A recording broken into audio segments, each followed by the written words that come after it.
for the 49th, and I just want to discuss the Rachel Lakodoks search efforts and what's been transpiring with it and my assessment on it. So, as some of you guys know, we went up to, me and Clay went up to the search and poke around up on the mountain on Sunday for Rachel. And, we found a couple of things in the avalanche deal, the avalanche area, which weren't that bad at the time. A lot of the snow's melted off. Like 85% of the snow on Sunday was melted off up there. Um, so we got up there, and we pretty much, since we didn't have our PLS or any other information that give us a good idea of where to search, we just kind of, just followed the boot track and the trail and made ourselves to the lookout, and had a whole bunch of other stuff unfold at that time. But one thing we noticed when we were going up there was up in the boulder field. It seemed like 90% of all the boot prints that went off a trail were all going off a trail downhill into the tree line and up to the kind of cliffy areas. And heavily traveled from trail downhill. But what was hardly traveled was from trail uphill to the ridge. There was hardly any boot tracks going up that way. That area wasn't searched hardly at all.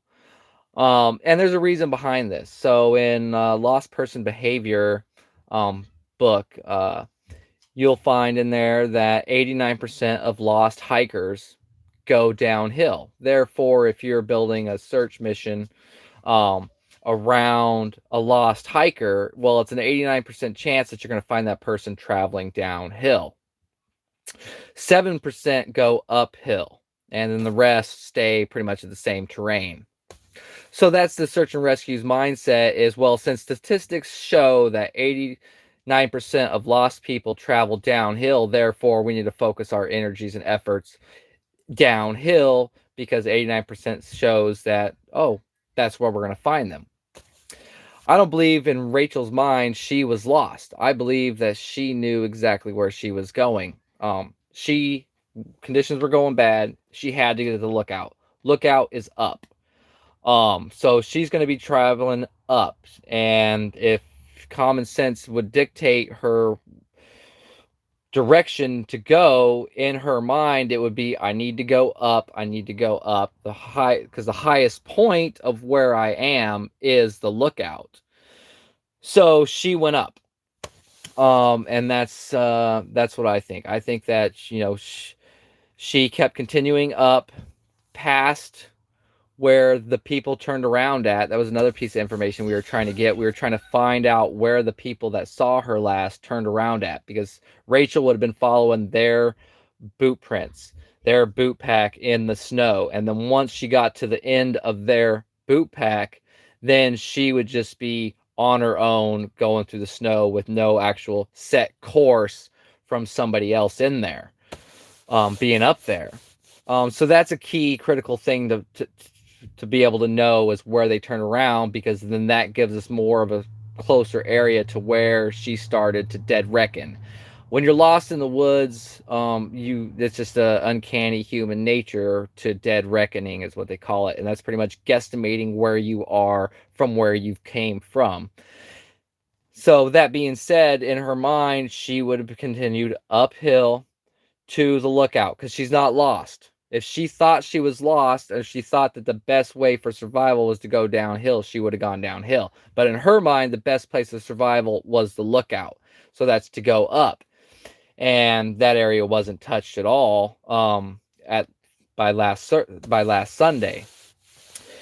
I think that after she lost boot pack, weather was just so bad that three things could have transpired. One, she post-holed through some rocks in the snow and injured her leg and was forced to take shelter in the boulder field and got in her sleeping bag. Two, she just became so exhausted from being exposed to the conditions and trucking through knee-high snow. It's when it's pow and it's super wet, it's really heavy on your feet and trudging through it. It's like trudging through mud. And the fact that you're cold and you're being exposed to the elements, your energy level is just diving like there's no tomorrow. Um, so, she could have become totally exhausted, not been able to find the lookout, and had to get in her sleeping bag and take shelter. Or the third scenario is, in my mind, is she got to the very last 200 feet to the lookout, which is this really crazy steep traverse on the southeast side of the peak that it sits on, the summit peak that it sits on. And it's like a 75-degree slope, total solid snow and ice, and just gigantic boulders. So that's another way, and it's super technical. So that could be another aspect of, where she could have slid down and been in a place that hasn't been searched. I find it kind of strange that, so we went up and searched, and then we got some flack from people, and, and I made my post, oh yeah, we're not going back out there, we're not going back out there because of all the drama that comes around it. And then someone who's acquainted with the family on Rachel's father's side contacted me because after the search and rescue said, oh, this is now a recovery mission, we're no longer going to do ground searches, we're only going to search by helicopter. And then therefore Rachel's father's side of the family and friends were wanting to uh, put together a search on them by themselves to go up there and look, because this is the last really good weekend of really great weather, and the fact that since last week, all week long, we've had nothing but good sun up there. So the snow is melting up there really, really well. So it was, so the gal contacted me, wanting to know, like what the terrain is up there, because we were just up there, what the conditions were like, what type of gear, how could we go about this? And I told her, I was like, well, we'll help you from the sidelines. We're not going to get involved. We're not going to go out there and search, but we'll help you, figure out, we'll help tell you what the best thing is and where, the best areas to search. So I sent her, a map of where I thought the best places to search for Rachel were, and she posted that up. And then, there was this place in the blue, and then there was a place, circle in green. The circle in green is really super technical, and I was like, yeah, don't send anybody in there because it's super technical and very dangerous. But the area in blue is pretty safe. It's a real shallow slope. It's mainly all compacted snow. All the boulders are, locked in, so you ain't got to worry about rocks tumbling. All the avalanches that were going to come down have come down, so there's no risk of new avalanches coming down at all. And whatnot. I was coordinating with, with them, and then she contacts me today and tells me that, oh, hey, did you see that post that that the search and rescue put out? They're going back out, to search this weekend on the ground. And, I was like, well, that's great. You've got volunteers, and that's, the best volunteers, I guess, to be out there searching, is official search and rescue people. So you won on getting people out there to search. But I kind of found it disturbing that, they post this thing saying, yeah, we hear that, people are trying to go out there and search, and it's going to pose a danger to us if we go out there and search. And if the family goes out there and searches, then we're not going to go out there and search because you're effectively putting our people in danger. Well, when we were up there Sunday, I must have counted like a dozen or two random hikers, day hikers, and backpack campers at the lookout going up and down that trail. So I just, was kind of perturbed that, well, why did they, exclude searchers from being up there searching, but all the people who's going to be up there this weekend, all the weekend warriors that's going to be up there, why are they allowed to go? Why ain't they locked out? From, they're going through the same areas that the family would have been searching in, and what search and rescue is going to be searching in. So why is it okay for hikers to be up there running back and forth all day long through that area and they don't pose a risk, but supposedly regular search volunteers of the community pose a risk. So that kind of perturbed me a little bit about that statement there.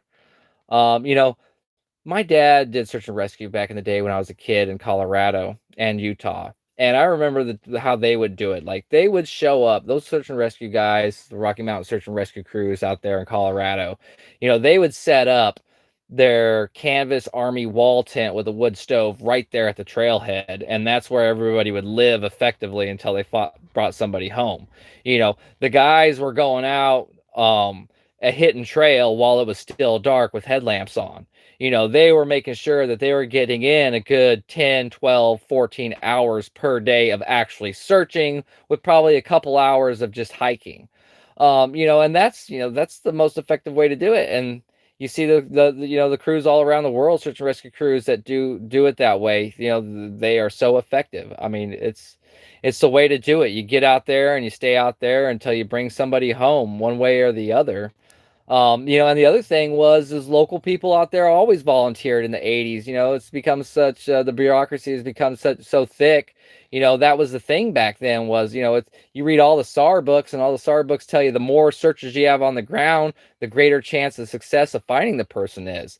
And back in the day when they did it, it was people would show up. Hey, I'm here at the trailhead. I know the area. I'm an outdoor man. I know how to do this stuff. I want to search, and they put them in place. Hook up with this crew. You're going to go to this area. But nowadays, it's if you're not search and rescue, even though you're more than capable, you can't be out there searching. So that was just a few things that I wanted to bring up and discuss. So thanks for watching. Thanks for subscribing. God bless.